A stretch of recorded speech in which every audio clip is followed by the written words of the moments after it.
Hello and welcome to the Warp Shelf. I'm Frank Duran. I'm Deshaun Vasquez. And today we'll be talking about a really loose collective of movies, I like to think. The Cloverfield franchise, or trilogy? For now. For now. I would say it's a franchise because it's so many different directors, so you can't really be like, trilogy.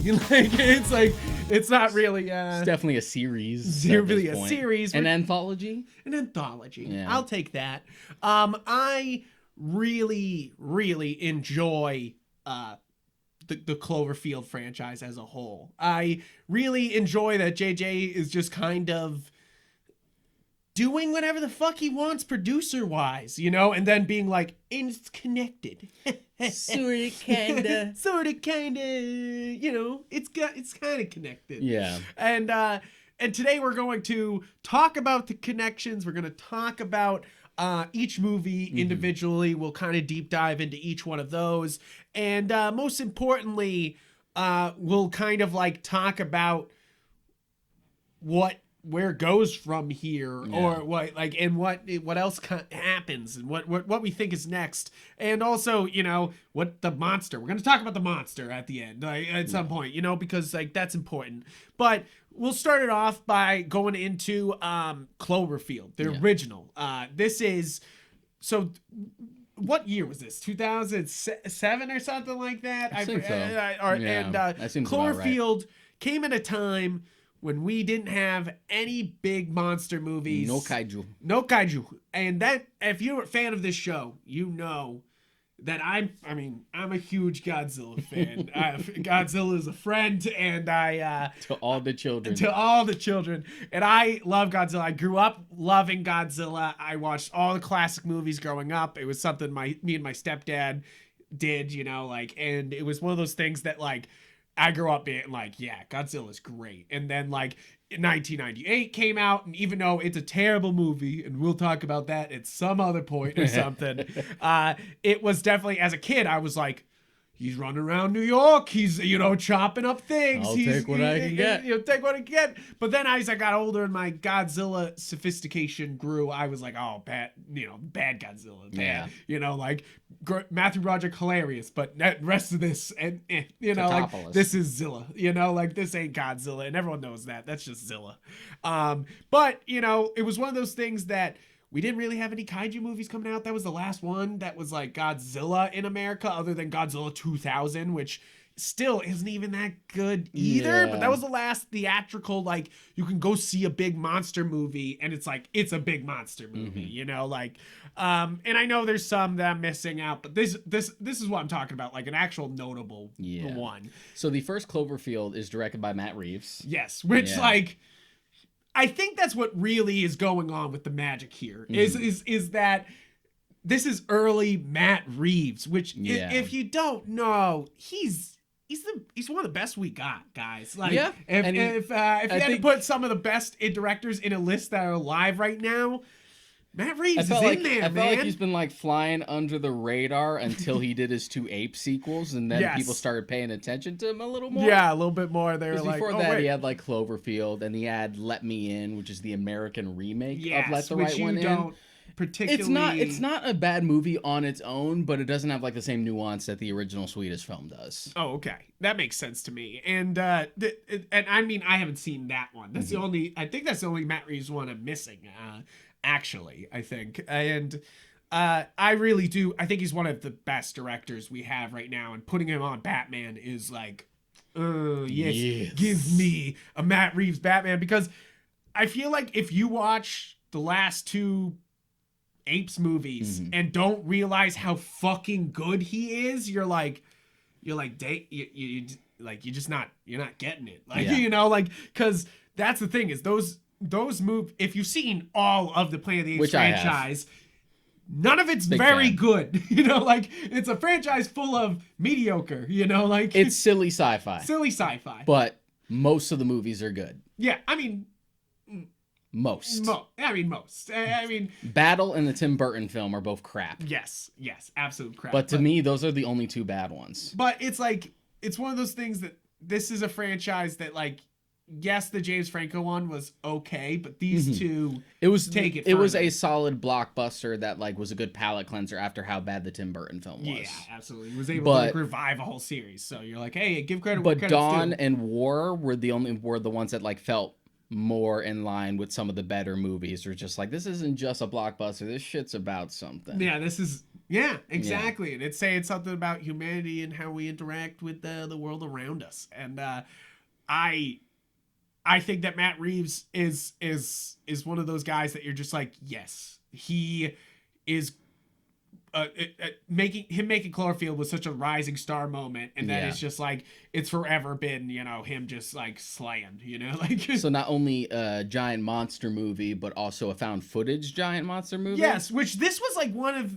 I want to say this isn't the first original found footage. Of course, there's tons of found footage. Everyone always thinks of like Blair Witch and stuff like this, but post Cloverfield is when we had this period where we fucking got a lot of them. Like I want to say, I remember there was Apollo 18. There was there's so many. The Paranormal Activity movies. Yeah, it's like found footage really fucking took off. It was a big fad. I think that VHS. I think Cloverfield, not Cloverfield, District 9. Yeah. Which District 9. Good movie. District 9. I mean, yeah, that's all. Chronicle. I can say. Chronicle. Yeah, Chronicle. Oh my. But like, it's one of those genres that you're kind of just like, at some point, I think everybody just got sick of them. You know? Like it was really just gave up on it. It was definitely just too much. Yeah. And it was also used too easily to be like, we don't really have the budget or the technical prowess to shoot something impressive, so we'll use the found footage gimmick as a crutch. Yes. Which, you know, make your movie, you know, like make it happen, you know, is what I think, you know, like make it happen. But it led to some movies, like completely shooting themselves in the leg, where they had a good plot or something and not doing anything. But Cloverfield, what we're getting at here is Cloverfield is one of the best found footage films. Yeah, and it serves a purpose to like really place, because one of the biggest complaints with kaiju films, we get this all this fucking time with the Godzilla movies, is I don't want them to focus on the humans. I just want giant monster fights. That's my number one thing about Cloverfield. Like number one, that's the reason why I wanted to do this fucking episode. It's like number one, Cloverfield is the and I'm just saying this is the only Godzilla movie where the person plot is actually pretty fucking good, you know, like, and you're actually like, hey, something's happening here, you know. And it helps that it's so limited to their point of view because of the found footage style. Yeah, and I know it's not a Godzilla movie, but I sat there being like, it's Godzilla. You're following the characters the entire time, and it's all about like their struggle, and where the creature is just sort of a background element, not in a bad way, but plays a part in the background in the way of a disaster movie would. Exactly. And I love that concept. And I've kind of and I mean, there's certain Godzilla movies that touch on this, you know, like they have like kids in rubble fighting through Godzilla fights, and you know, like there's things, and like, and Godzilla 2014 tries really hard to be like the original Gojira and 2014 especially are just like, this is a disaster movie. A disaster movie, and they try to, and that's the real spirit of a kaiju, other than kaiju fighting, obviously, is that it is a disaster movie at some point, you know, like, and that's why it cracked me up when people were like, Godzilla's the bad guy in King Kong versus Godzilla, and you're like, of course he is. Like, you stupid bitches. Like of course Godzilla's the bad guy. But he was a good guy in the last two. Yeah, but like good guy in a like, I'm gonna fucking kill that bitch over there type of thing. I mean, one of the last lines in King of the Monsters is literally just like, thank God he's on our side for now. For now. And that's why I mean, to be fair, Godzilla's always the bad guy, you know? Like, if you're just negating him destroying everything, if you're just like, oh, Tokyo is obliterated, but Godzilla saved us all. You're like, did he know? He kind of blew up this whole place. Yeah, I mean, even up until the original King Kong versus Godzilla, he was consistently like the villain. It's true. Yeah. It's very much like he was villain. And then there was then it just starts to go off the rails. Pretty much as soon as the movies got sillier, when we brought in shit like Minya and stuff like that. God, don't talk about Son of Godzilla on my podcast. Don't fucking talk about Son of Godzilla on my podcast. We're gonna have to talk about the franchise at some point. I'm just kidding. I'm just kidding. I collect all the Godzilla movies. I have them all on DVD, but fuck Son of Godzilla. You just I'm not owning yourself. it. I'm not owning yourself. Now they're gonna put Minya in Godzilla versus Kong. You just I know, yourself. right? They're gonna end it with Minya being like, Godzilla thinks I should fight my own battles. Jesus, shut the fuck up. And it's like, it is one of those movies that is just the worst of everything. And I remember watching it really early in my Godzilla life, and I was like, wow, this sucks. Even at like 10, I was like, this is awful. Like, give me give me sea crab fighting, but don't give me this. Give me Smog Monster, but don't give me this. Yeah, Godzilla Junior is way cooler. Yeah, exactly. Yeah. In Godzilla Destroya and Godzilla Space Godzilla, they have Godzilla Junior, which is way better because it looks like a small Godzilla. 3 movies. It's weird that they double back, but then they move forward, because in his first appearance he looks like sort of like a chibi Godzilla. Then in the second one he's green and he's got big eyes again, so he looks more like Minya-ish, and you're like, ugh. And then in Destroya he just looks like a small Godzilla, like he's about to grow up. Yeah, and it's exactly. Make up your mind. Make up your mind. So to get back to Cloverfield, I don't know. We got fucking sidetracked there. But the real reason why I love Cloverfield is the best. It just has a good human plot. The editing together of his love life with his and his date with his girl Beth, is that Beth? So, Beth, and then seeing the current and him trying to find Beth. It's actually kind of pretty good, it's one of those things. It's a good, clever way to work in that narrative element, because in other movies you could just have that where you just intercut it with their relationship and you wouldn't think anything of it.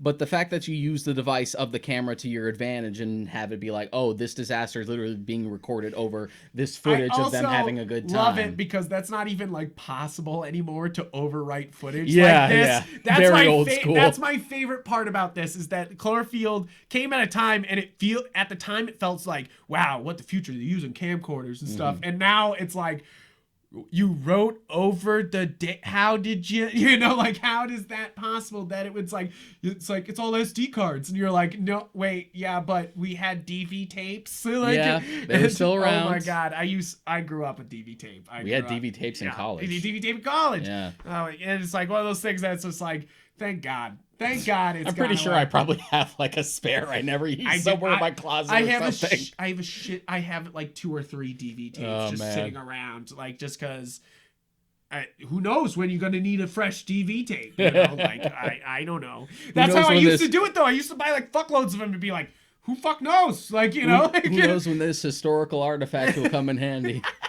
And but that's the thing is, I think it's a great, now it's this time capsule of a film in that aspect, where it's just. But it shows even for the time that it knew how to use the technology, plot device of the camera to actually have an engaging narrative. Yeah. And have it feel organic and actually make sense, as opposed to being isn't it cool that it's a found footage movie? I also I think one of my favorite things about Cloverfield also is how much it jumps in production value. It goes from being we're at a party, bro, and we're hanging out in a love story, and you're kind of like, okay. And then all of a sudden, Statue of Liberty head goes down the street, fucking whole army comes storming out, and guns start firing, and that's a whole set piece. Yeah. And then they're going underground, and then there's monsters underground, and it's kind of from then on, the plot, the production value is just and yet it's still shrouded rockets in mystery, and it has the old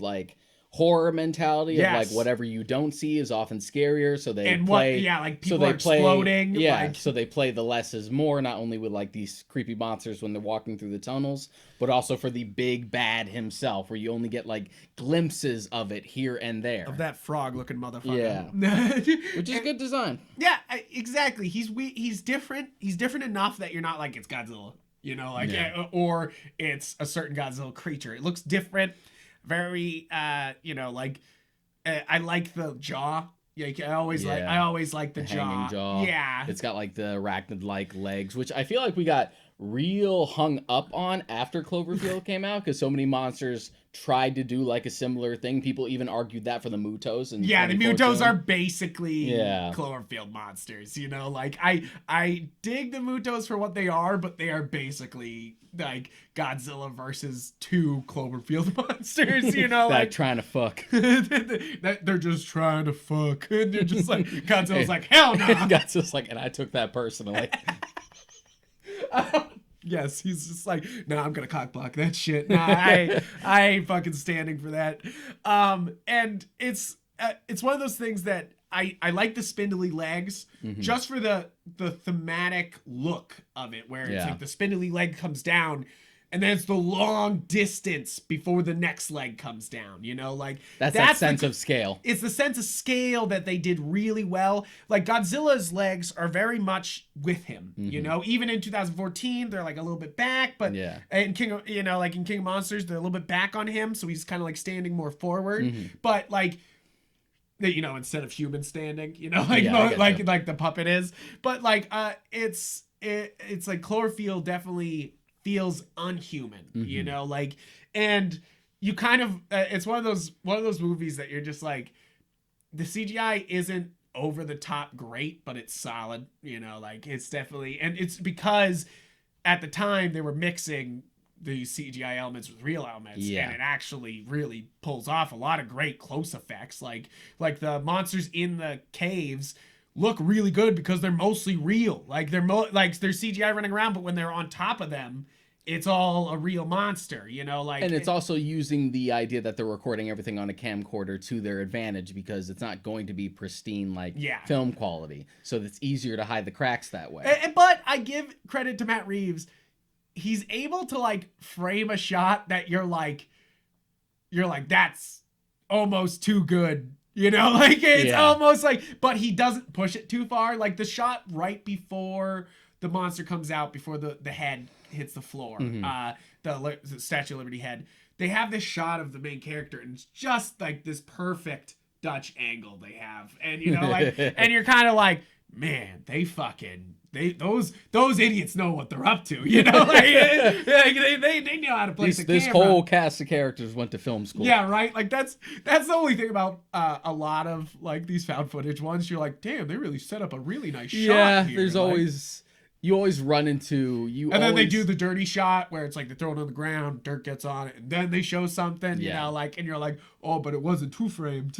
Yeah, there's always that like obstacle that you run into when you do a whole feature film like that, is because you're going to run into the thing of just like, we couldn't feasibly film that way realistically, but we got to get a cool shot. I think Chronicle does it best, where they explain it that he wants to be filming himself, and he's using his powers to film himself. But then you also get like weird stuff that you just try not to think about too hard. Like all of Paranormal Activity, where they're all just really good at camera shit. You're like, it's my hobby, and you're like, your hobby, asshole? That's a $20,000 camera. You're like, fuck off. But I'm also thinking of like in Chronicle, where they're recording them in the hospital bed. You're just like, that would not happen. But don't think about it. Whatever. Don't even think about it. Yeah, they definitely stick to a pretty, like, it's not like District 9 where they finally break the found footage at some point, and they just sort of like, whatever, it's fuck it, like, which I dig too. I like when they just kind of give up at some point. I think what works about movies like this is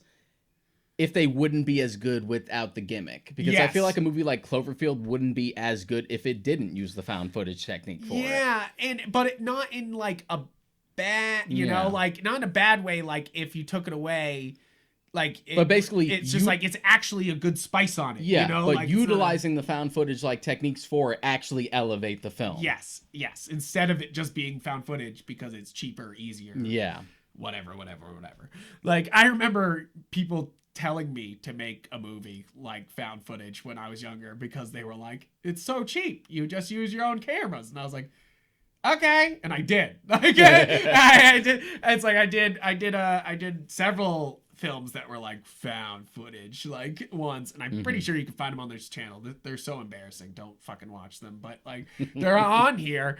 And so like Cloverfield definitely influenced me a lot, and like but then I fucking understood why it's so hard to do a found footage, because you gotta, there's a lot to it, you know, like this to also hide what you're doing, you know, without feeling cheesy, you know, like and I think Cloverfield does that well. I think Cloverfield, the human story's good, the monster design is solid.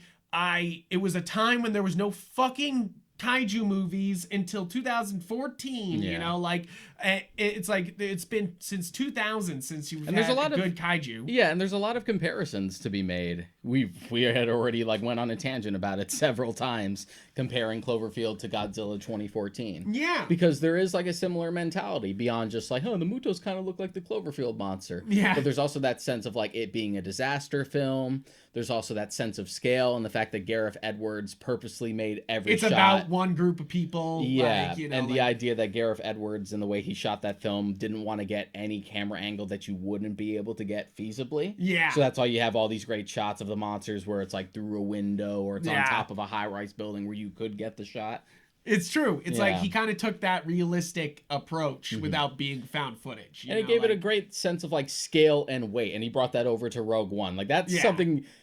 I think Gareth Edwards really, and I've said this before, he really struggles with like characterization. Yeah. Because his characters come off as like really one note. But his sense of like technical prowess and scale is fantastic. Yeah, exactly. I agree. It's... So Cloverfield, I think it came at a good time. It influenced the genre of found footage big time. I remember seeing it in theaters, and then I remember the minute it was on DVD, I bought it. You know, like it was one of those things that, as a Godzilla guy, I was like, it wrecks New York, you know, like it's like, which you don't get often, you know, in a kaiju movie. You know, I know that sounds stupid now because like. That, I mean, 1998 exists, but 1998, you know, like too much. You had a hole through a building, but it was mostly like the subway system that got the building. Yeah, it was kind of mostly like the subway systems and stuff like that. The underground tunnels that get fucked up. Yeah, the stadium. It's exactly. So it's not as much destruction, you know, like, and definitely Cloverfield brings the destruction here, and it's such a weird movie in the fact that it influences these other two movies, you know? So that's the thing. This is the basis that everyone thinks every other Cloverfield movie is just going to be a monster movie too. And then they were like, nope. And given that, Cloverfield also marks like a real shift in changing as opposed to like the way we market films. Yes. Because this was the start of like the J.J. Abrams mystery box, the viral marketing campaigns. Yeah, because no one really knew what the movie was about the whole time. You know, like I remember the trailer was like them at a party talking, something falls from the sky, talking, and then the Statue of Liberty head and a roar. And I remember being like, huh. Yeah. Like, even before that, there was like teasers and like a viral campaign online where it's just like, what is Cloverfield? Yeah. And to be honest, we never really got an answer. We don't have an answer. It really came from like, I thought the title was cool. I thought Cloverfield sounded cool and mysterious, so we just used that. I don't know why I just turned Abrams into Lucas. Right, yeah, exactly. Using my Lucas voice. Using your Lucas voice, yeah, exactly. I mean, so the other thing about Cloverfield and I think these other movies is that JJ really shows his Spielberg love in these movies. You know, like JJ's always a big Spielberg fan. Always. Like you can always tell, and they're good buddies in real life. Like that he actually helps him with producing Cloverfield Paradox. I guess he did a few shots with the reshoots that were going on. And it's one of those things that's kind of funny how involved Steven Spielberg is in the found footage genre too, because he also helped produce Paranormal Activity too, you know, like, you know, one and two, because he thought that it was a great idea, you know, like he was like, that's great. And he helped change the ending so it's not just her killing him, she kills herself too, you know, or I forget how it is because I've watched both endings. I forget how the I don't remember. real. I don't remember actually how the real ending is because I've seen both endings. I didn't like the first Paranormal Activity, so quickly forgot it and then never watched anything after that. I dug the first one, and I've seen them all, and like they're okay. Maybe it's the horror snob in me, but I'm just like, I know you would. It sure is a static shot, but look, a chair moved. A chair moved. The chair moved. I think the sense of atmosphere, at least in the first one, is very good. Mm-hmm. I think that's what Spielberg admired in Paranormal Activity, and I think that's what he admires in Cloverfield, and all the other ones is like atmosphere. Yeah, I get it. And I think that with these three movies, it really is JJ thinking he is Spielberg. Like it's him being like, I can make a monster movie. I can make a weird apocalyptic movie. I can make a space movie. Like that's not Star Trek. And they're like, is it? It's kind of. So is this the point where we move on to 10? Yes. So that's what I'm saying is that you think going into every one of these other movies, it's just going to be monster movies. Yeah. And then 10 Cloverfield Lane comes out, and you don't get monsters until the very fucking end. Yeah. And that's not even the good part of the movie. That's the crazy thing here is 10 Cloverfield's actually good before the monsters show up. Yeah. Like when Cloverfield really kicks in is when the monster shows up. 10 Cloverfield Lane is kind of like, oh, yes, now the monsters are here. Okay. So 10 Cloverfield Lane had an interesting marketing in that there was very little before. They really hyped it up not too long before it came out, and then they would later do that even fucking faster for Paradox. Faster, yeah. So the idea was just like, oh shit, we're getting another Cloverfield movie. We're seeing trailers for it.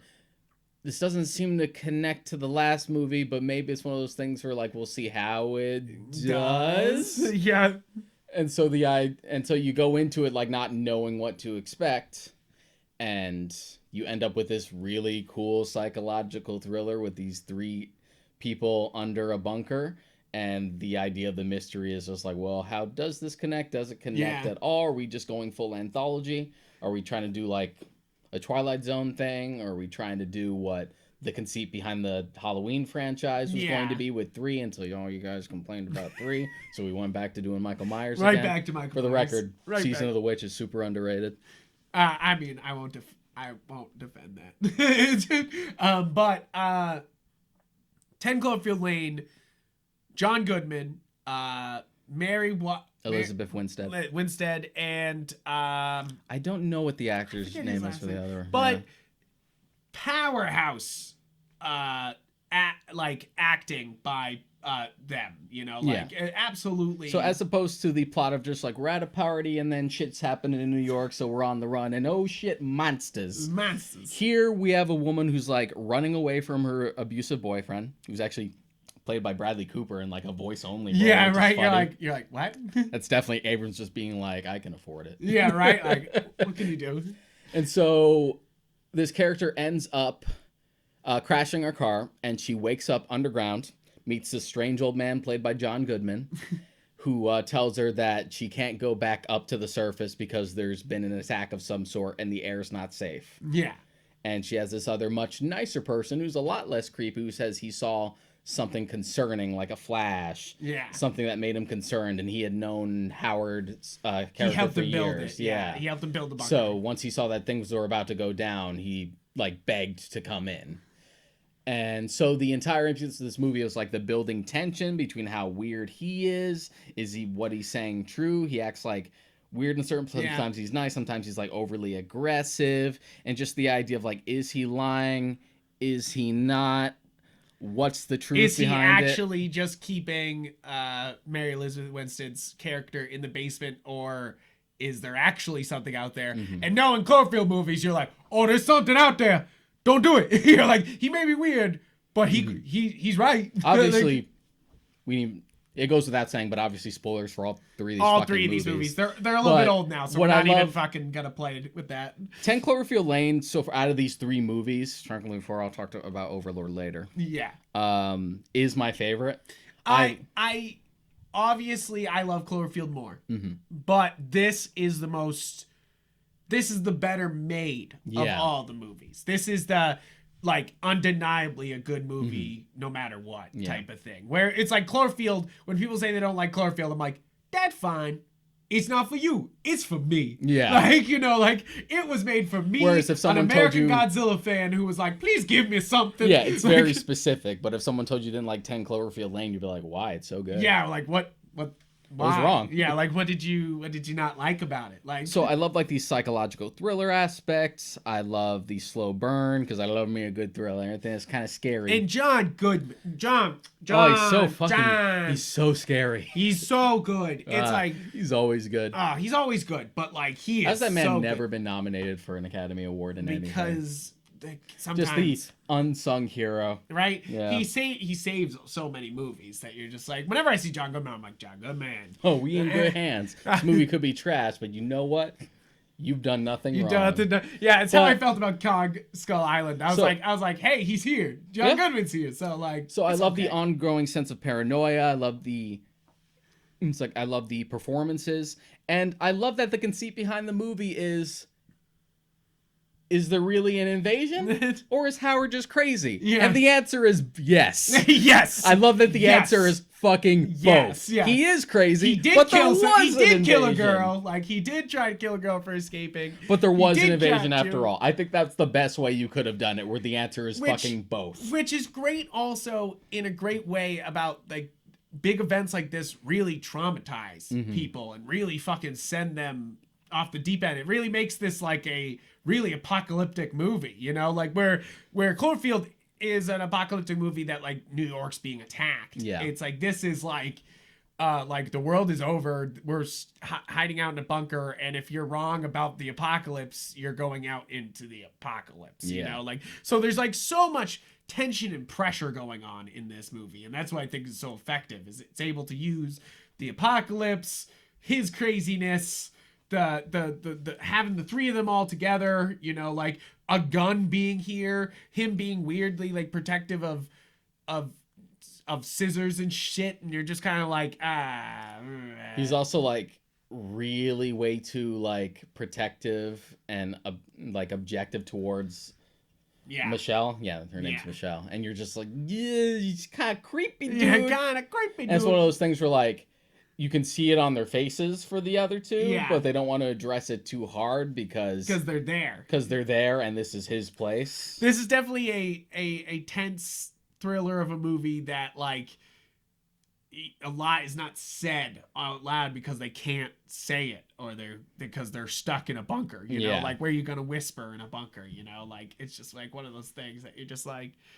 yeah, come on. Like, you know, like this is like, and they really do show don't tell often here. And I think that's what makes this movie so damn strong the whole time.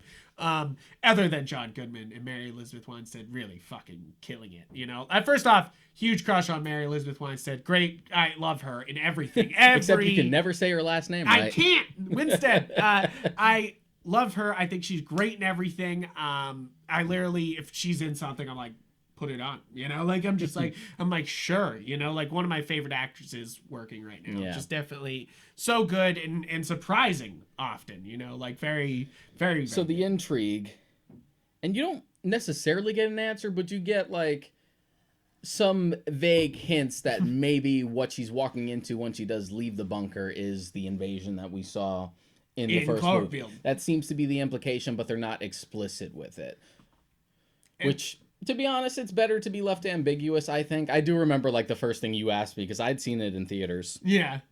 And came out of it just like, yeah, that was great. I liked it more than the first one. And the first thing you asked me is just like, so is the Cloverfield monster in it or not? So is he there? Is he there? Like, no. No. And that's what's kind of interesting here, is that they're definitely monsters that look like they could be associated. Yeah. But they're more sophisticated, seem to be hunting humans. So this seems like post-invasion. This doesn't seem like initial, like dropping a Cloverfield monster. And then like, this seems like, you know, like what is, you know, like what could this be? You know, like what is this an invasion? Is this like, are they all just coming off the Cloverfield monster, or is the Cloverfield monster like the first wave? And I think the Cloverfield monsters the first wave, or maybe it's like a tank that they like throw at you, kind of like what's the giant beetles in Halo? Are they just scarabs? They just call them scarabs. Oh yeah, I know. Kind of just a scarab that they drop on a city. They're just like, and there you go, there you go. Just let them run loose. And definitely, there's something implied that there's a lot more going on with the Cloverfield monster, with the little monster showing up and it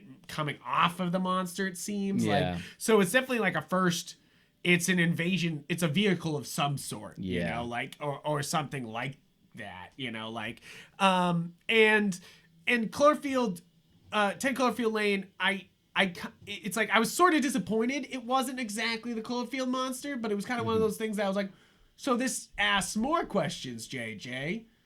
All right. Which he's always good at. He's always JJ's. And plus it stands so well. Is that another question you want? I got it. And plus it stands up so well as a movie on its own that you could watch without having seen the first Cloverfield at all. I encourage anybody who didn't like, if you saw Cloverfield, didn't like it, and haven't seen any of the other Cloverfields, just watch 10 Cloverfield Lane. Yeah. Like, good stuff. Like, actually really solid, like really good on by itself type of thing, you know, which is kind of this franchise, is they're trying to be by themselves good, but connecting with aesthetics. Yeah, but they're being very vague. It's very clear that like the conceit, at least up until like Paradox wasn't received so well, was to not necessarily focus too much on the continuity, because the mystery of it is always more fun, but to like for Abrams to like take these films that like have promise, like give them the marketing push by putting them as part of like the Cloverfield brand, but just a bunch of different directors like doing their own thing. It's very much like that anthology mentality, and JJ helping young talent get huge eyes on them, you know, like, or like, you know, talent he likes, you know, like so now, I guess, because, I mean, there's not much more to say. It's kind of like one of those things. 10 Cloverfield Lane, it's all about the atmosphere and actually. I think I've seen anything else Dan Trachtenberg has done, but like after that, I really wanted to see what else he could do. I forget what else he's done. I always forget my phone sometimes. I know he did like a fan film for Portal back in the day. That was really right. Cool. Yeah, I remember that. And it's one of those things that's one of those good movies now, you know, like 10 Cloverfield is just like, that's a good movie, you know. It's the only one. It's the only one I own. I own Cloverfield. I don't own any of the other ones now, so which I guess Cloverfield Paradox is the first Netflix original movie that got a Blu-ray release, you know, like because of this. Like, I guess that's, I don't know, because there's been a few. Netflix has done like Blu-ray releases for their original stuff, a bunch for their like series, but I think stuff. The movies. This is the first original movie one that got a Blu-ray DVD. Maybe release. I have to look that up. And so we go into Cloverfield Paradox. You may remember this movie as a shadow drop of a movie during the Super Bowl. Even more so than 10 Cloverfield Lane, which I think dropped a trailer maybe like 2 months before it dropped, like maybe 2 or 3 months before it released. Here, you get like a Super Bowl trailer. There were rumors for a while that there was going to be another Cloverfield movie, and it was like based on like a working project called God Particle, so we knew it was going to be Sci-Fi. And then we get like, here's the Super Bowl trailer. Oh, and by the way, it's going to be on later today on Netflix. You're like, all right. And so this is one of Netflix's biggest flexes. They shadow dropped a movie in the middle of the Super Bowl, you know, like it is one of their biggest, like, we don't even need ad campaigns. People are still going to watch this. And guess what? People did. People watched this, but they did not like it. I never saw it. I saw it for the first time this week. I saw it the day that it came out. You saw it the day it came out. And a lot of people just shat on this. Like, really didn't like it. I mean, I think with Cloverfield and the 10 Cloverfield Lane, you expected the next great step in the Cloverfield thing. Yeah. And this is not that. So tell me your feelings, Zach, because you watched it right away, and mine are definitely years later. And I also watched it again, I want to say maybe a year ago. Okay. Not like last October, but the October before that, because I had the thing with my buddy where we do like the 30 films, and we had already done Cloverfield and 10 Cloverfield Lane, because I'll include a thriller. if it has like enough like horror elements in it, they're like, fuck it, throw in a thriller. Throw it in. So we had already seen the first two, so I'm like, all right, Paradox time. And I didn't like it the first time I watched it. I still don't like it now. I'm not so mad about it that it like makes me angry, and I don't think it was bad enough for them to like take a step back and not try and make much of these anymore. Yeah. Because that's, and we'll get into Overlord later, but that's definitely the reason Overlord, which was very clearly hinted to be a Cloverfield movie, but after the way this was received, was just like, no, we're dropping that. Let's just make it its own thing. Yeah. So, I mean, you just didn't like it. You thought it was a mess. I appreciated, like, the conceit of trying to sort of make the two movies, especially like really reconcile Cloverfield and 10 Cloverfield Lane together, and how they connect to continuity. So they bring in like multiverse shenanigans. They're like really subtle connections, like the guy who talks about alternate dimensions and stuff like that has the same last name as John Goodman's character from 10 Cloverfield Lane, so you're just like, oh, he's probably like his brother. Or something, like something close so connections like that, the fact that the Cloverfield monster is brought in at the end to sort of give you a better idea of how these connect, that them coming down after the invasion has already started, so I like that. Which that might be, so we're already just going to start connection, because that's, I mean, I'll give my feelings of Cloverfield Paradox in a second, but like, that's the good thing about this movie, is it definitely tries to connect the Cloverfield. Like, you know, like, which is weird because it was shot completely without a bunch of Cloverfield stuff, and they did post shoots to make it connect to Cloverfield. Yeah. Like, even more, you know, like 10 Cloverfield Lane, I'm sure sort of felt like that, but it was definitely from the beginning like a Cloverfield project. You know, like, this was like shooting the God Particle, and then they're like, what if it's not the God Particle? What if it's, you know, like, what if it's this? And I think this movie really does try to connect all these things. One of the connections is that her shuttle going down that hits, you know, as they're coming in, could be the thing you see in the background of the Cloverfield, the original Cloverfield movie, when they're on the Ferris wheel. Everyone always thinks it's the monster hitting the ground, but it could be their satellite hitting the ground. The continuity wouldn't match up because that's Coney Island in New York, and I said they were touching down somewhere else around the country. So it's one of those things that like they kind of try to like you know, try to connect these things, but it's one of those things that Cloverfield Paradox answers the weird question of continuity also. Is that it's two realities colliding, and that's going to cause chaos across the timeline. Yeah, so they're basically just like, if it doesn't make sense, the multiverse, fuck it.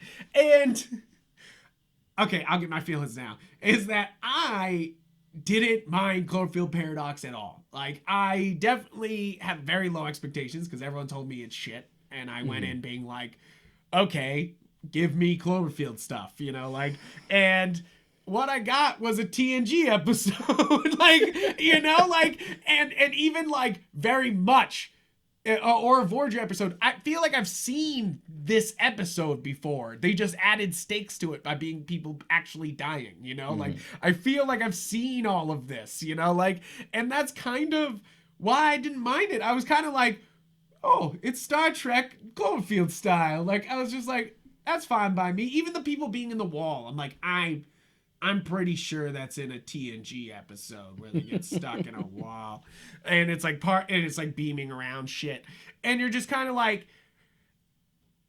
I guess I kind of forgave all the weird shit because they were just like, but it's multiverse, and we kind of fucking slam two dimensions together, and like, that's the whole concept, is like they slam two universes together, and that's going to fuck things up on different timelines and different areas, you know? I mean, like, sure, it works as a great way to like lampshade why that movie makes no fucking sense, yes. But it still is a movie that makes no fucking sense. I mean, that's the thing. It doesn't make any sense. Like my favorite thing that doesn't make any sense is Chris O'Dould's character losing his arm into the wall, which is, this is one of the weirdest parts of the movie, but also one of the most intriguing, is he loses his hand into the wall, it disappears for a bit, he's sitting with like a stump of an arm, and then it comes back and it's like sentient, and it like tells them something from the future. So it's like, it's somehow sentient, now has gone through and it's being like controlled or has its own mind by something.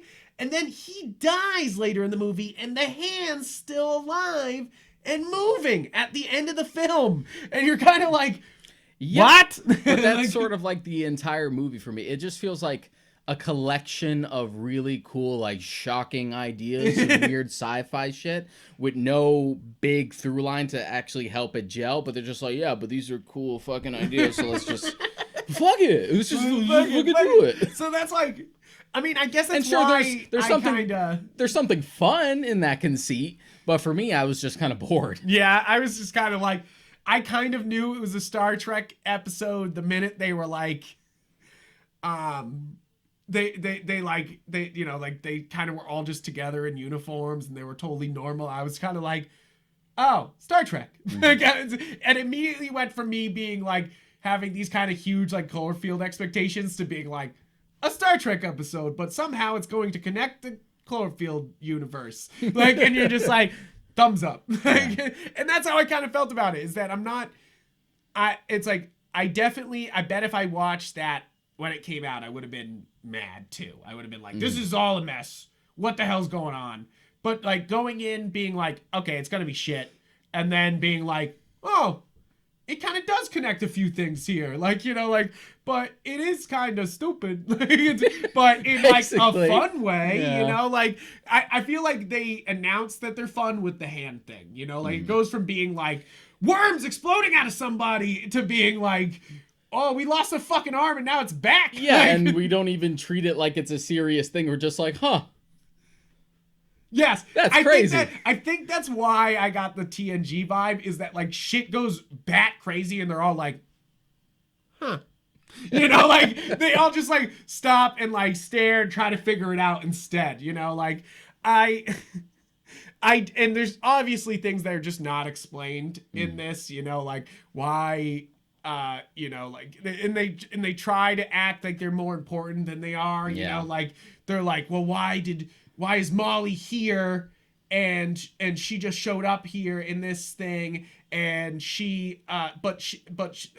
her crew doesn't have what's her name, who only speaks Mandarin, and you're kind of like, what does that mean? And then well, here's the thing, I don't care because I like all the actors in this film. Oh yeah, I don't give a fuck about any of their characters. I definitely think that we talked about in the Little Things episode how a great performance can elevate something. Great actors here. I give credit where credit's due. This is a good cast, doing good things. You know, like I think they fit well. It works they work for who they are and what characters they are, even though it is just a TNG episode. It's just silly at times and fun and kind of like, oh shit, we collide 2 dimensions. What's that mean? Oh, it means the Cloverfield monster just showed up in Atlanta, and you're like, what the fuck? What do you mean that's what that means? Multiverse. I don't know what it means. Yeah, we broke it. And it feels very TNG and Star Trek-y with that they go to this other universe, and they're definitely implying with the other universe that it is a more violent version of their universe. Like definitely a darker version where the wars have gone way worse, and like and they definitely imply that because everybody who like they run into from the other universe fucks them up in some way, you know, like, and you're kind of like, oh, this other universe sucks dick. Like, you know, like it's very much a mirror universe from Star Trek. I was waiting for you to say it. It's just the mirror universe. And like, and that's where I kind of forgive this movie, is it's definitely somebody who loves Star Trek writing like a spec script of Star Trek and then was like, oh, well, I'll make it my own movie, God Particle. And then JJ's like, no, our movie. He said, JJ,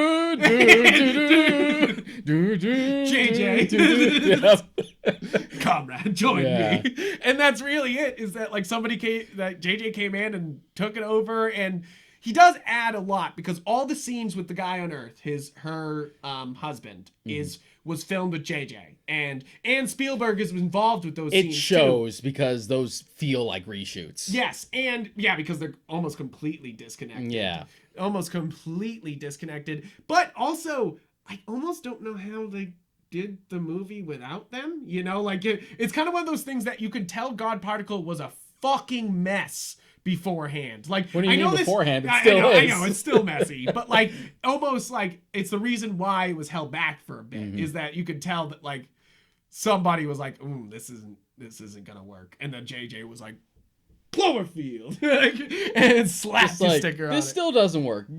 Dump it on Netflix. That's so true though. Dump it on Netflix. So what this means? What does this mean? You know, like what? So what they allude at a couple things. So they allude that yes, it is an alien presence. In that yes, they are combining universes, but combining the universes spawns something that is coming to kill them. Yeah. And that confirms why the aliens look like they do in 10 Cloverfield. Yeah. They have several moments where they show like the 10 Cloverfield monsters.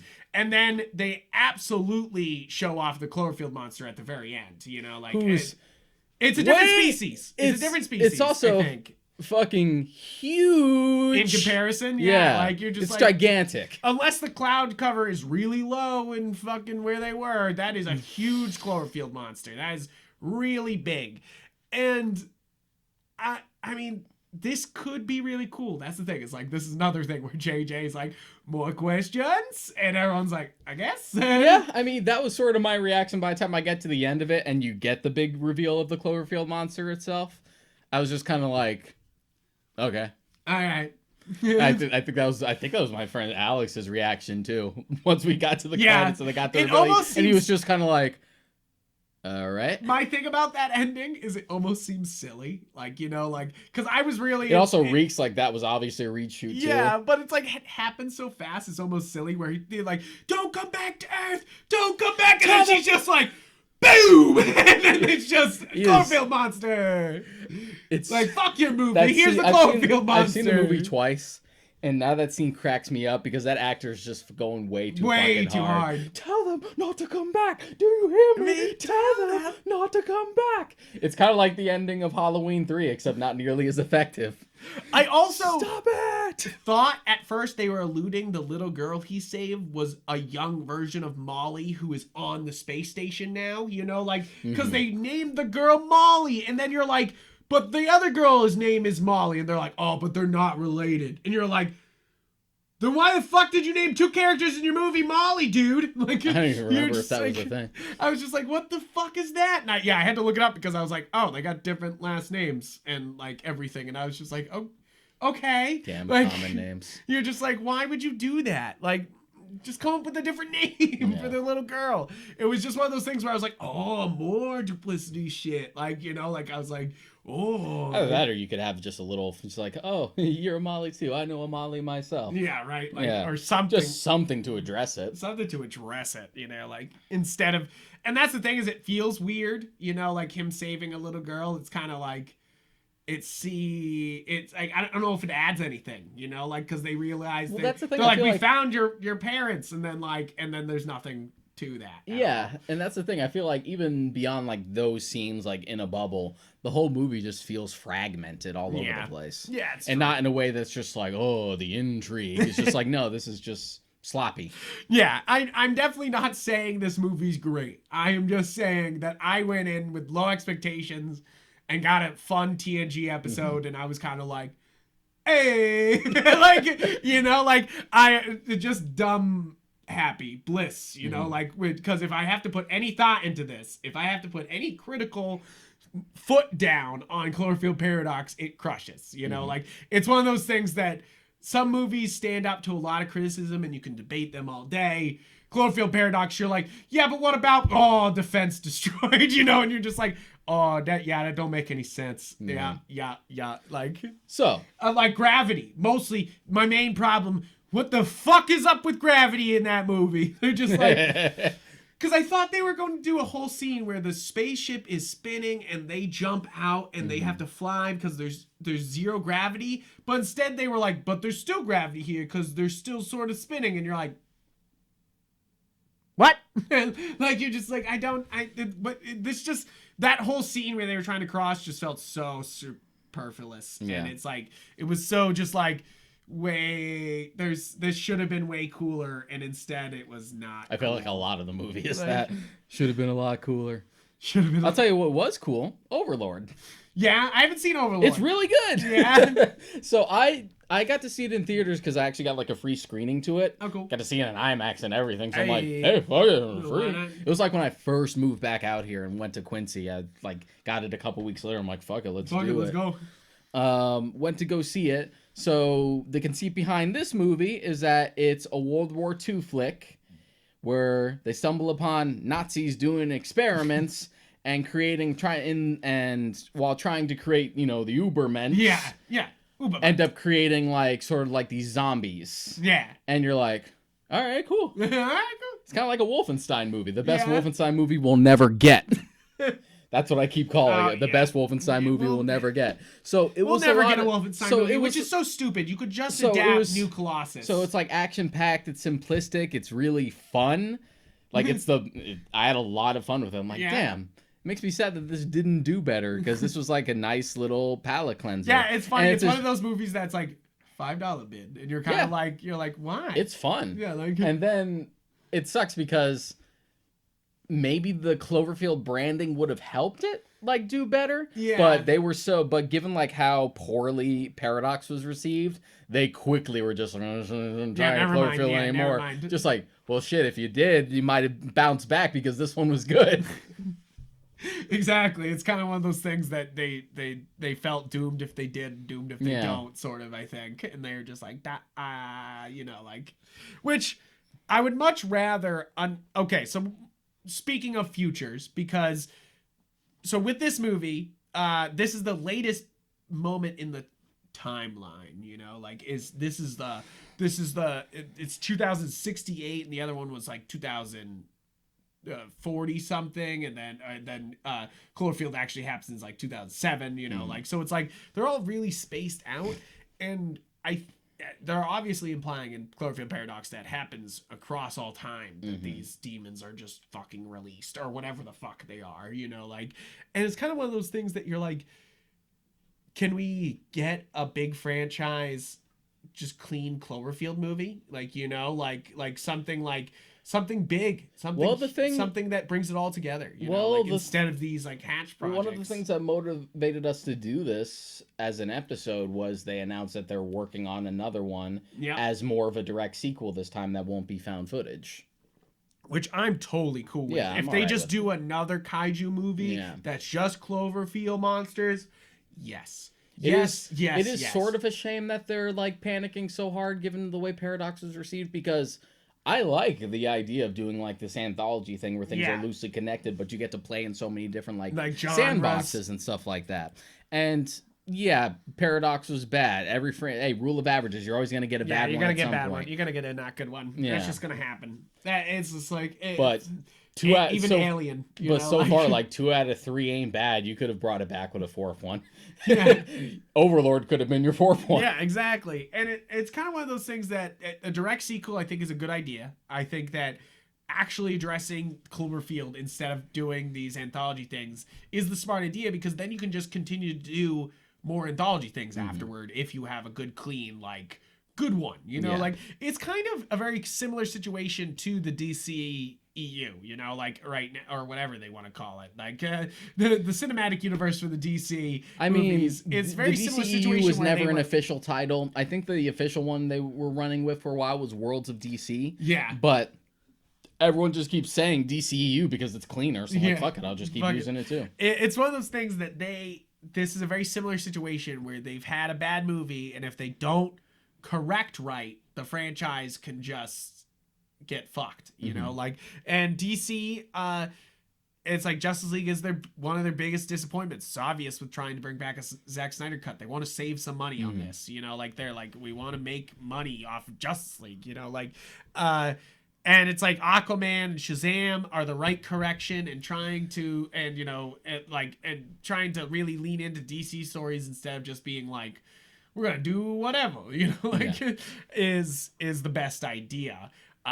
It's one of those things that they need their Shazam, they need their Aquaman to make Cloverfield saved, or you know, it might fuck off forever. Because they could, if they do one more bad movie, it's kind of like, it could be dead franchise for a bit, you know, like I mean, maybe like, because like the reception has always been like polarizing since Man of Steel came out. Yeah, but money is what talks. Money is what talks. It is true. It's when it comes to movies, money talks. Yeah, money talks, and it's like, and that's why Shazam and Aquaman are the way they've gone, you know, because like they made money, you know, like Shazam actually underperformed a bit. Yeah, a little bit. Yeah. Like but it made enough to get a sequel. Yeah. So and it's one of those things that I think they are like, yeah, if this almost makes money and it can make its money back with a not fan base now, yeah, you know, like, and I'm sure it also helps that like Shazam is nowhere near as expensive as like an Aquaman or a Wonder Woman film. Exactly. They're like we can do that. Yeah. Like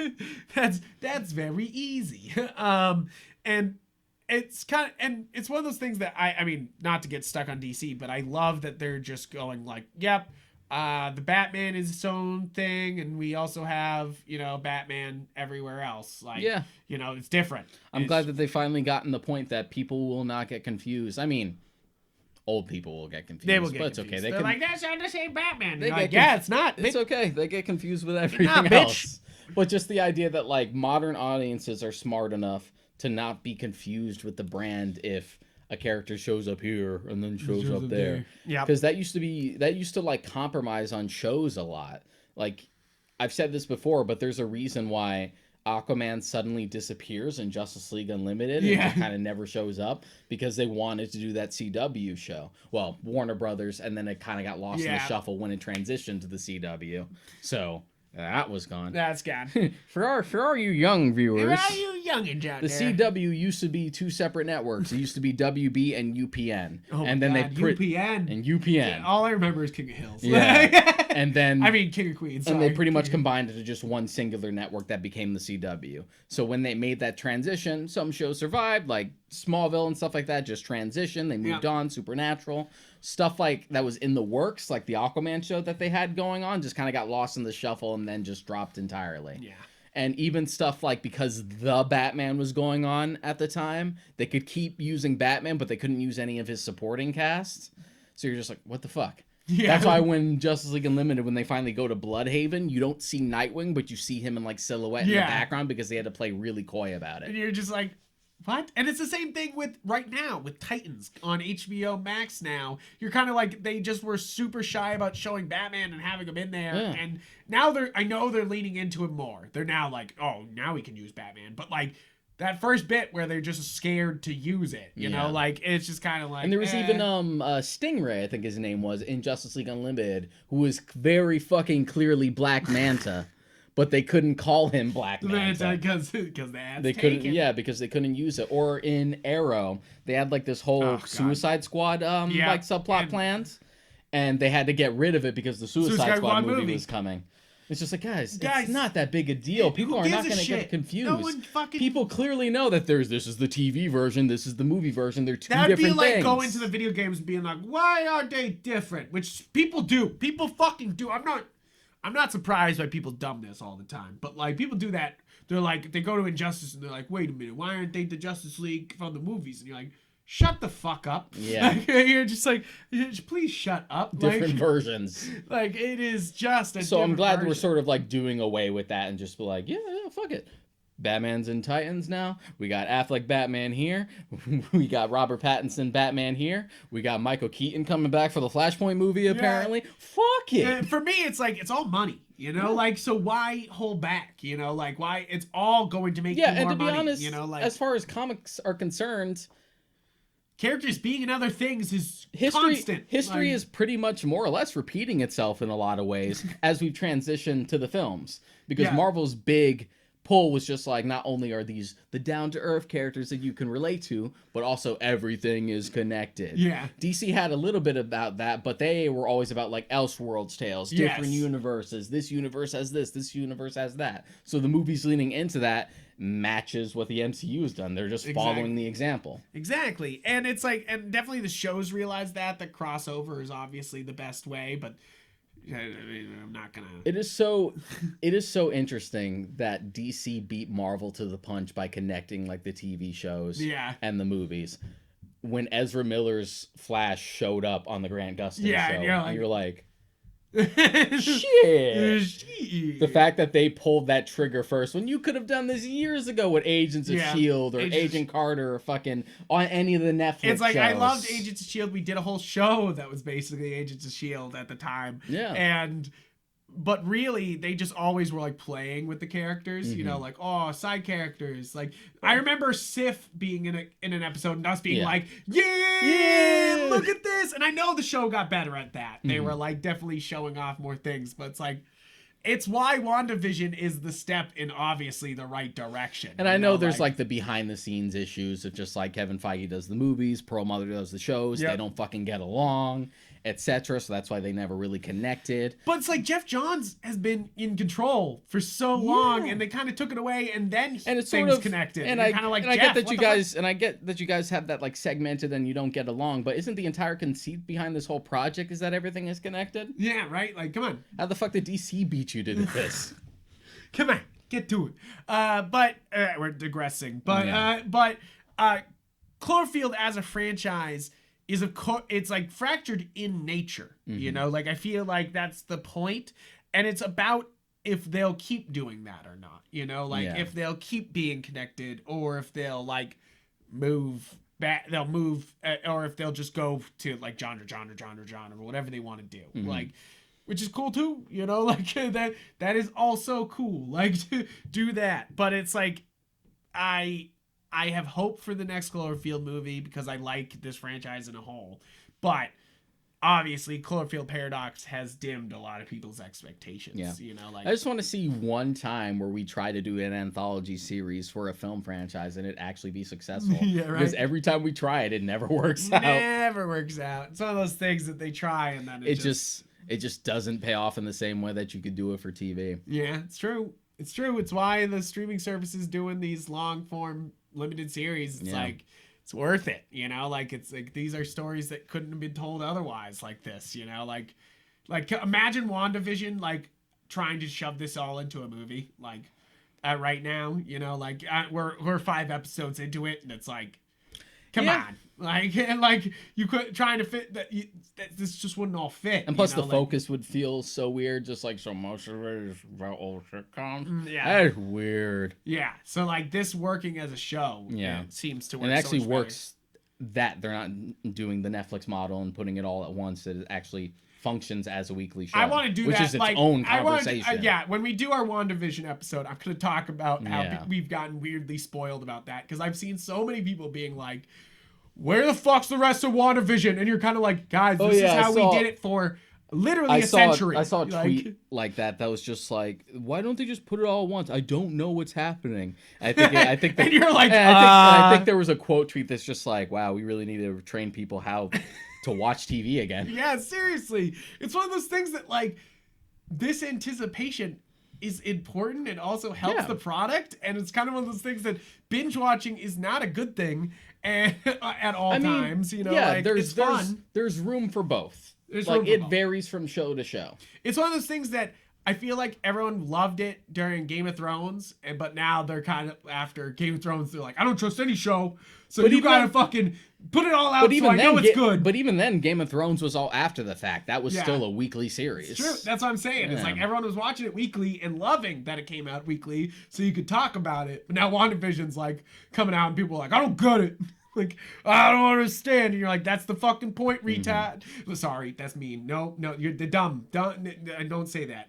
It's just like, come on. Like, what is going on here? You know, like, it's like, you guys got to pay attention. Get back to the way we used to watch television, you know? Like, it's just like, you know, like, that's just like, it's ridiculous. You know? Like, people.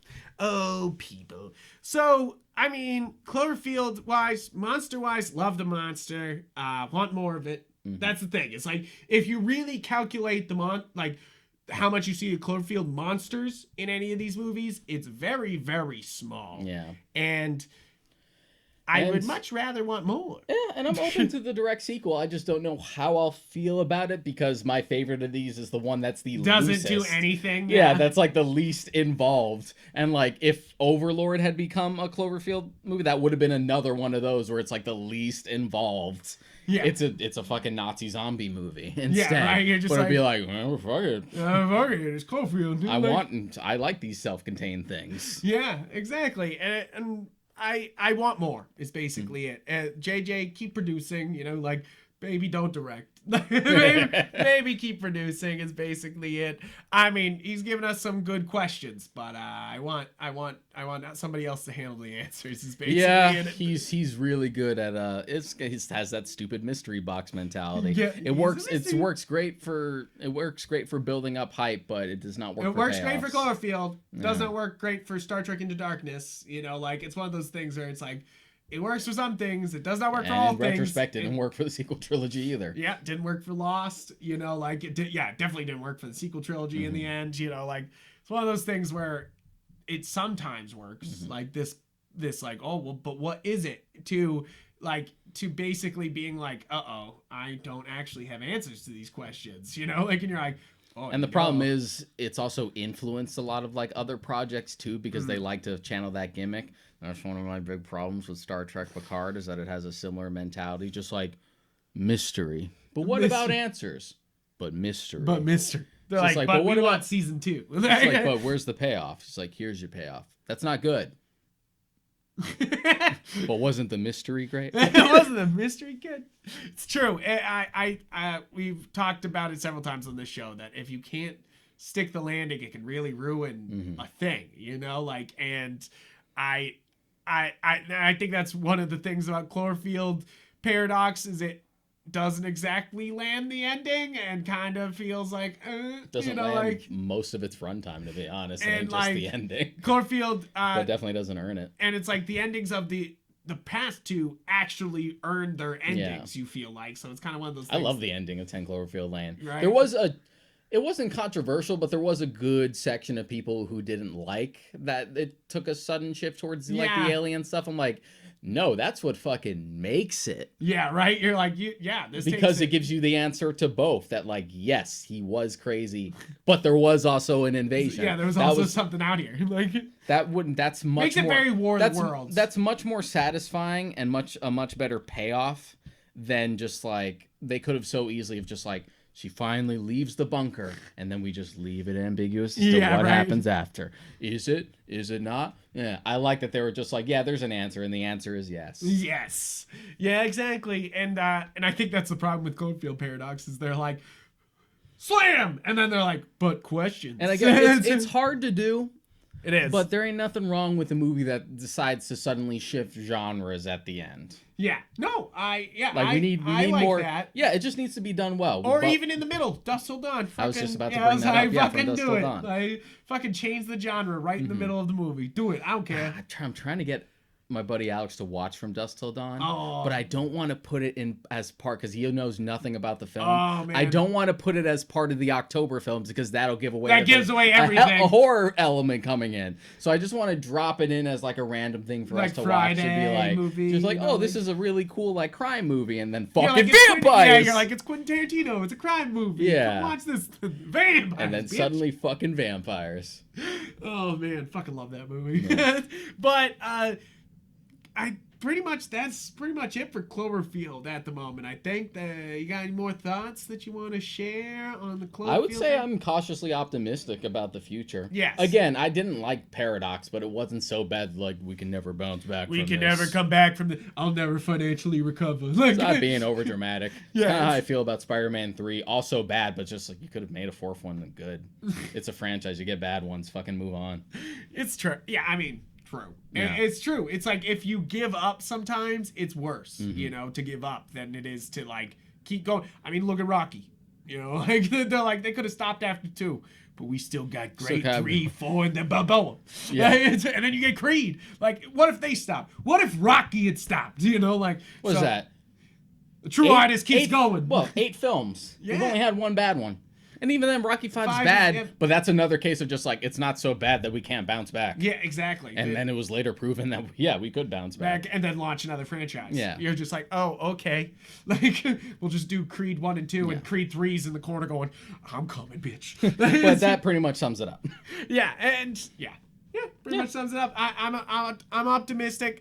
I am not going to go back and watch Cloverfield Paradox, but I did have a good time. If you're a fan of TNG, if you're a fan of Voyager, which I know there's not many fans of Voyager, if you're a fan of Deep Space Nine, this is kind of just a Star Trek episode. And I had, I was like, damn, that was kind of a cool Star Trek episode, but that was kind of it. And 10 Cloverfield is fantastic performances with a great setting. It's just a great thriller. Yeah, it's a great thriller. And then Cloverfield fulfilled at the time my kaiju dreams. Mm-hmm. And then King of Monsters came out and really fulfilled my kaiju dreams by destroying Boston. Fuck yes. And I mean, it's kind of one of my major things about that movie. It's a great novelty watching that movie in theaters, which, you're with a bunch of Bostonians watching just Fenway Park just get destroyed. And like Prudential Tower going over, and just you're just like oh shit, fuck it. He stepped on a Dunkin' sign. When he punches fucking Ghidorah through the John Hancock building, I was fully erect. Like, we're getting off topic. We're getting off topic, but believe me, we'll have shit to talk about Godzilla-wise when GDK comes out. That's the thing is, if you weren't catching on to the HBO stuff, like we reviewed the little things last episode, we're definitely going to try to do every one of these big HBO releases. Yeah. We might not do Earwig. We'll see how mad we are after watching Earwig. But that came out today. It came out last week if you're watching this episode. But it's one of those things that we're going to try to do those HBO Max releases. And obviously we're going to do a big extravaganza on King Kong, Godzilla. I might try to go see it in IMAX. If I can get, nobody going to see it in IMAX and I get, an empty theater, I'm fucking going. I'll double mask. Yeah, exactly. I'll do it up. I'll try to stay away from people. I won't get popcorn there. I just won't eat food. Eat beforehand. / shove 5 Capri Suns in your coat. Capri Suns, but they're flexible. They're flexible. No one can tell. You got them. The morph to your pockets shape. Modern problems require modern solutions. Exactly. But that's the only movie. I haven't seen a movie in theaters. That's the thing is I really do appreciate Frank, these HBO Maxes. So what you're saying is if we're doing these HBO Max movies, you tell me we're going to do a Space Jam 2 episode? Yes, we are. Absolutely, we're doing a Space Jam 2 episode. Absolutely. I have... how we're saying we're optimistic about this? I have the exact opposite feeling about Space Jam 2. I'm like, that is going to be trash. Well, here's the thing. No guarantee, absolute trash. Here's the thing. I'm about to kill the Tooth Fairy in front of you guys. No, don't do it. Shoot Santa Claus down. Space Jam's not good. Shut the fuck up. Space Jam's not good. What did I say about talking shit about Space Jam in my house? Space Jam's not good. No, I'm just kidding. I rewatched Space Jam recently, and I was like, oh, none of this makes any sense. I was just like, but in a way, okay, so as a kid, loved it. Of course. So did I. And even now, I understand what is good about it is a great movie will take you on an adventure and spit you out at the end. Space Jam absolutely takes you on an adventure, even if it doesn't make any goddamn sense and spits you out at the end. It's like, oh, here we go. And then it's just like, bleh, Bill Murray's trying to play basketball at the end. All right, we're done. And you're just like, huh? What? You're like, okay. There's what else we got? There's supposed to be Space Jam 2. Space Jam 2. Dune is up in the air. Dune is up in the air. We're supposed to get The Matrix 4. I know, right? Yeah. That's a weird one to not be a big release in theaters, That's the reason why they're doing it. Well, to be fair, it's the simultaneous thing where it's in theaters and it's in... True. And it's on Max, which is for our trying times, it's the only compromise you can really come to at the point. Get fucking vaccinated as soon as possible so I could see movies. I just guys, if you want to be fucking selfish about it, if you want to fuck the old people, which I don't mean, but if you're like, hey, fuck them old people, really get vaccinated so you can see movies again in theaters. Don't you miss it? Don't you miss that weird awkward silence after you come out of a movie and no one said what they think of the movie yet, and then they finally say what they think of the movie, and then you have to fucking fight them in a parking lot because they said something bad about the movie?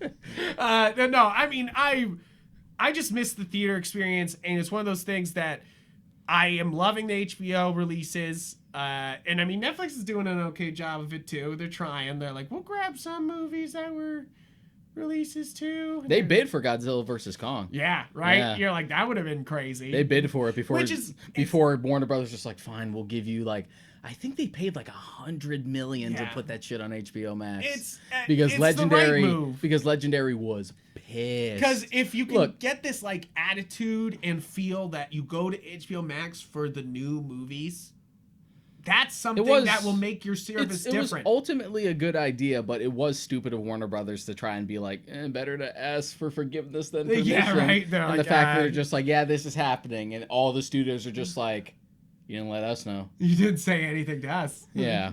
You didn't say anything. Legendary was especially pissed because with GVK and Dune were just like, hey, we paid for most of that. Yeah, it's true. And it's one of those things that like Tenet is still not anywhere because how pissed Nolan was about about maybe being on HBO Max. Which would be a big shame for Nolan, like having a fallout out with Warner Brothers, because that's his place. It's his place. That's his studio. He has full control. Yeah. Like, and it's kind of one of those things that not many other places are going to give you that much control all the time. So. But we'll see. We'll see. But guys, thank you for tuning in to this episode of The Warped Shelf. You can find us on any podcast service. You can watch us on YouTube with your eyeballs.